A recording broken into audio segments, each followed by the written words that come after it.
Hey guys, and welcome to episode number 61 of Limitless Studios TV. As always, check out the forum. You can go to forum.limitless-studios.com and register there. We've got all kinds of stuff going on.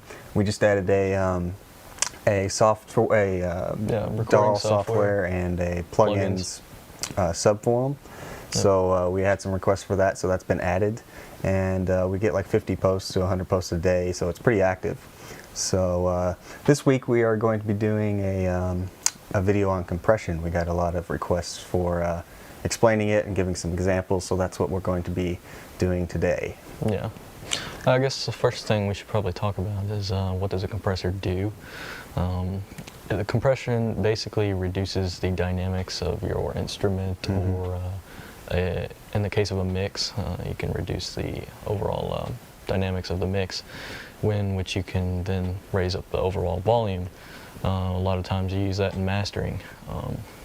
And dynamics are basically the loudness or the softness of again, an instrument or sound.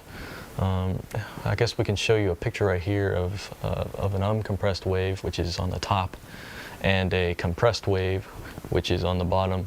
And as you can see, the peaks are much less on the bottom than they are on the top. Let's see, some common areas in which you'll find uses for compression are like bass guitar, kick drums, snare drums, overall drums. Yeah, you can do overall drums as well. Yeah, and then vocals, of course. I don't know if I might have missed that one. Master buses for mastering, and acoustic guitars to cut down the peaks of an acoustic guitar, because sometimes those are kind of harsh. Yeah, you don't want to use it on distorted guitar because distorted guitar is already compressed. Yeah, quite a bit from the amp. Yeah, you can also use it on pianos a lot because pianos are extremely dynamic. Keyboards already have built-in compressors, but if you're using acoustic pianos and you're miking them up, it's a very good idea to put a little bit of compression so it's much easier to hear the soft and the loud notes. Yeah. On most compressors, you'll have several settings. We have a few here that we're going to talk about, the most common ones. The threshold level, this is where your compression is going to kick in. Everything below that will be unaffected, and the things above that will be cut down in volume. Yes. Let's see, we have an attack. Attack is basically the speed, which after the threshold that the compressor kicks in. Yeah, it's kind of it's hard to explain, sort of, but basically the faster the attack is, the faster that it cuts off the first peak that it senses. Yeah, and the longer the attack time, the more like pick attack in an example of guitar you're going to let in, or more slap in a drum.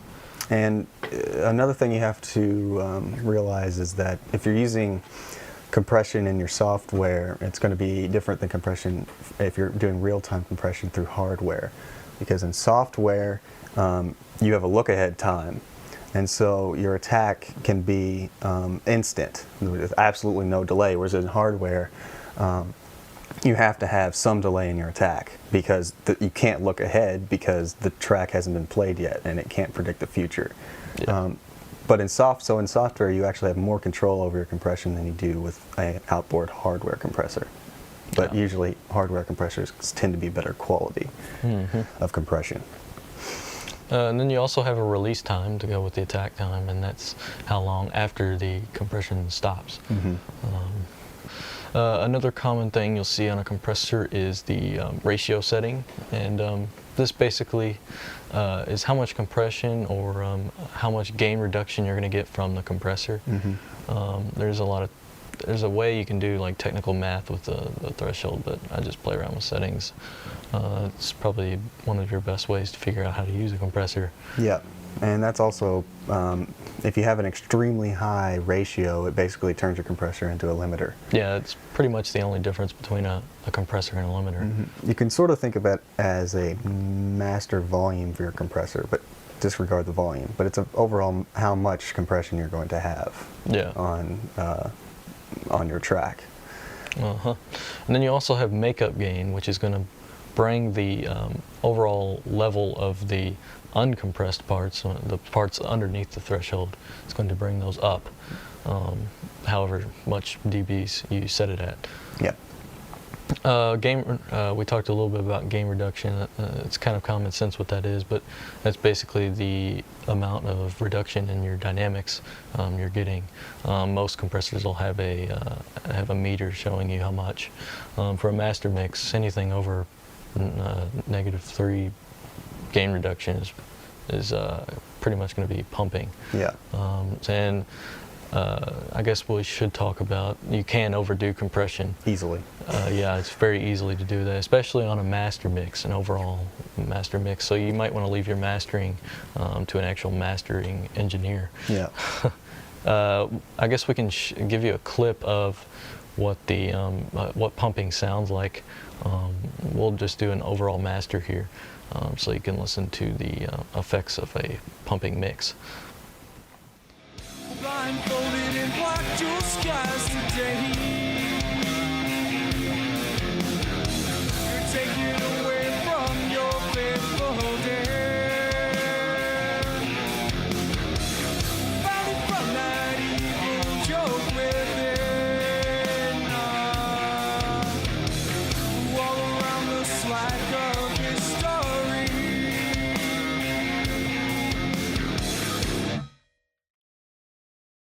So you can probably, hopefully, pick out that did not sound correct. Yeah. Your ears might have hurt from it. Yeah. Honestly, it really messes with the audio. Basically, you're getting volume fluctuations, and it sounds really, really bad, and it can get extremely annoying. So if you get that, that's when you know you're pushing your compressor way too hard, and you're going to need to back off. Yeah. So now we're going to go into some more individual clips of compression. One of the most common uses of compression is going to be on your bass guitar. And in the clips, we're going to have a screenshot of the settings that we're going to use for the compression. So if you're not watching this in HD, there's going to be a little HD button, down on the YouTube bar that you're going to want to click so you can see the settings clearly. Yeah, and it should be said that these settings most likely will not work on your particular bass track.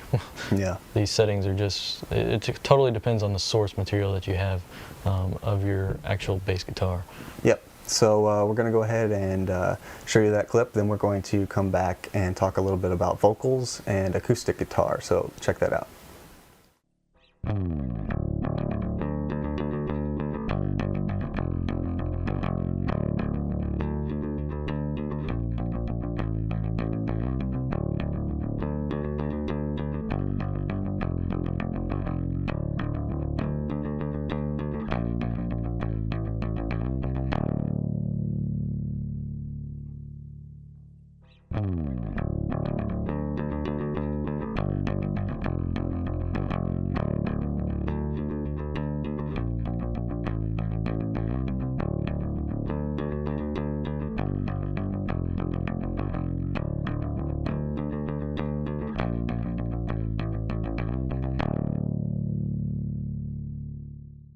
All right, so as you heard there's quite a big difference between the non-compressed bass and the compressed bass, because bass is extremely dynamic. Yes. Especially if you're using your fingers, it can be even more dynamic than if you're using a pick. So keep that in mind as well.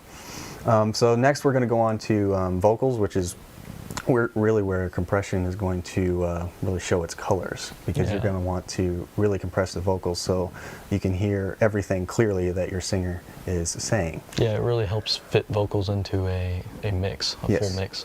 So, and then we're also going to put a little clip of acoustic guitars in there behind the vocals. Yeah, they'll be combined. Yeah, and the acoustic guitars will also have a slight bit of compression. You don't want to overdo compression on acoustic guitar because, again, you'll get the pumping, and that doesn't really sound good for acoustic guitars. So we're just using the compression to cut down the peaks a little bit because they can sort of be harsh on an acoustic guitar. Mm-hmm. So I guess we're going to go ahead and let you listen to that.